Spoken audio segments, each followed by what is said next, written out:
So you've made several long road trips. We're still on the topic of long road trips, y'all. So, um, what are some of your most memorable experiences that you would like to share, and maybe could help somebody along the way to prevent them from having some mishaps, if that makes sense? Make sure you get adequate rest. Okay, Sleep is important. there A you lot go. of people don't take that into consideration, but Hmm. I would take at least 8 hours of rest if you can. And then you can get on the road. But also, I like the Lumi commercial, the Lumi soap, if you're taking a long drive, like 20 hours, something like that. But anywho, you can stop on the side and wash. But my whole point is pray before you go anywhere. Ask God to be. God is my driver. People say, Jackie, you took that long road trip? I said, no. God drove. I'm just a passenger. And that's all, folks. So let me ask you this: when it comes to what do you call it, rest stops? How do you choose a rest stop, or do you always choose a rest stop? Do you sometimes maybe just stop and park in front of a store, or well, a store that's open 24 hours, like you just gotten gas and you say, hey, I'm just gonna take a quick hour or so nap? How do you decide where you're gonna stop for your rest? The reason why she's asking me Is that the about reason? rest stops is because she knows I always go with everything except the kitchen sink. And I refuse to park at a hotel because I'm not going to have an empty car when I get back to it. So what I do is I go to the Love's locations. There is a Love's gas station every Okay. 100 miles. Oh. So I rest with the truckers. Right, And it is a well-lit area, right. and they have shower stalls. Okay, okay. You take a number and wait. What? Take a number? It's like that? Yeah.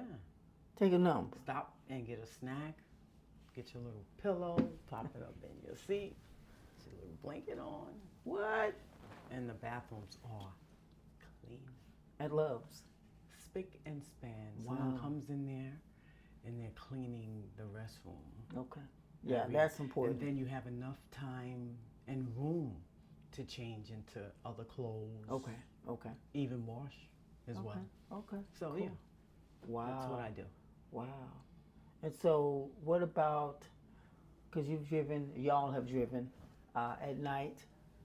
I'm a stickler about deer alerts or deer horns. Why you laughing? See, she laughing. I say so. I don't know why this lady laughing. Why you laughing, Jeff? Oh my God, because I did have a road trip. I did take a road trip, and one of the persons that I was driving with, which was a great girly friend of mine, and she was tired.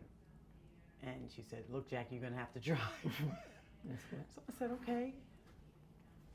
Hopped over into the seat, and I'm coming around the mountain. Here I come. And sure enough, there was a deer in the middle of the road. I'm not lying. What? This deer was so huge, he took up the entire side of the road. So it's 2 lanes, Wow. in that direction. He took up one entire lane, and I'm like, Dang. and he's like, yeah, I'm here, I'm waiting for you. Now hit me. Wow. I'm not moving. And I was like, oh, he's not moving. So I swerved. It had to be God that moved that car. God's angel flew around that deer. I missed that deer's butt hair by a thin thread. What? Yeah. So after that, I ran into a friend of mine, told them the story, and he was like, you need some deer horns. I was on it. Wow. Got those deer horns. How about, are Didn't see they another expensive? deer again. What? $7? See, And I went and bought 10 Wait a for all minute. my other friends. But seriously, because it's a lifesaver. You hear that? Under $10, y'all. under $10. Yeah. It can be a lifesaver and changer. Much needed. Because what it does when you're on the freeway like that is it's making this noise. You don't hear it when you're driving your car. You don't hear it at all, but they can hear it, huh? But I did hear it. You did hear it one time? And you know what's funny? I just took my I never car heard from mine. getting maintained at the dealership, and I hear this, and I'm like, I have to take my vehicle back to the dealership Oh, because my this goodness. sound is coming Oh, from my God. somewhere, and I know I never heard this sound And it's before. your horns. And it was the deal. Oh my goodness. Well, we know they work. Yeah. How about that? They do work. But Yeah. I tell you, there's certain things that, again, if anything that can prevent you from being in an accident, causing any catastrophic experiences, we don't want that, right? So whatever we can share with you ladies and guys, we're going to share it. And I believe that your experiences, whether it's stopping at a well-lit area or getting deer horns on your car, and also just making sure your vehicle has been maintained properly before leaving. And the first thing you talked about was rest. You cannot get too much rest before you get on the road. Because I know for me, I will not drive sleepy. Because I've driven once before and I think my eyes were open, but it was like I was asleep. I said, that's kind of dangerous. So I make sure I don't do that. Definitely not. I make sure I don't do that. I've learned my lesson many days, and I came to the conclusion, look, I'm never going to drive sleepy because that's how so many car accidents occur. Yeah. So that's why I'll say, even if it's not a Love's, I'm praying. Right. I'm asking God, look, where do I pull over? Right. And sometimes I will pull over at a rest area because it states rest area. Right. So that means that it's well lit, and it's like being around family. I park in the big spots, the handicapped spots. So I'm right under the light post, and then I'll get my little adequate sleep that I need, and then I wake up and I feel so refreshed. Yes, And yes. you don't have to sleep an entire 8 hours. Right. It could be 2 hours, Right. just get enough enough rest. to get you back on that road where you feel that empowerment to drive. Revitalize. So, do you have the little teacup emblem? There's like a teacup icon. And Oh, yeah. I'm gonna be honest with y'all. So I had a car. I didn't know what that cup meant, right? I thought it was oil leak or something, telling you to pull over. Yeah. So it's a lot of these newer coffee vehicles, break. yeah, it'll even instruct you. And that's one good thing about lane departure as well. LDA, it'll alert you that you're changing lanes. Yes. Like it'll blah, blah, blah, blah, blah, and it'll wake you up.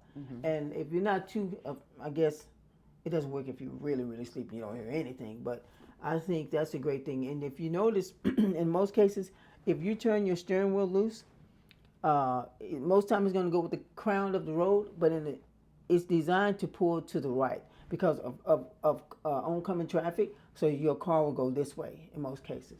I don't know if you know that or not, but it's designed to drift a little bit to the right, not pull. And it does.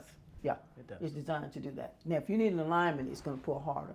But if it just kind of gradually drifts, then it's designed like that for a purpose. And if you notice, a lot of the roads, the shoulder of the road had a noise. Oh, yeah. That kind of wake you shoulder. up as well. Yeah, Yeah. that's the shoulder. So yeah, well, that's good stuff to know.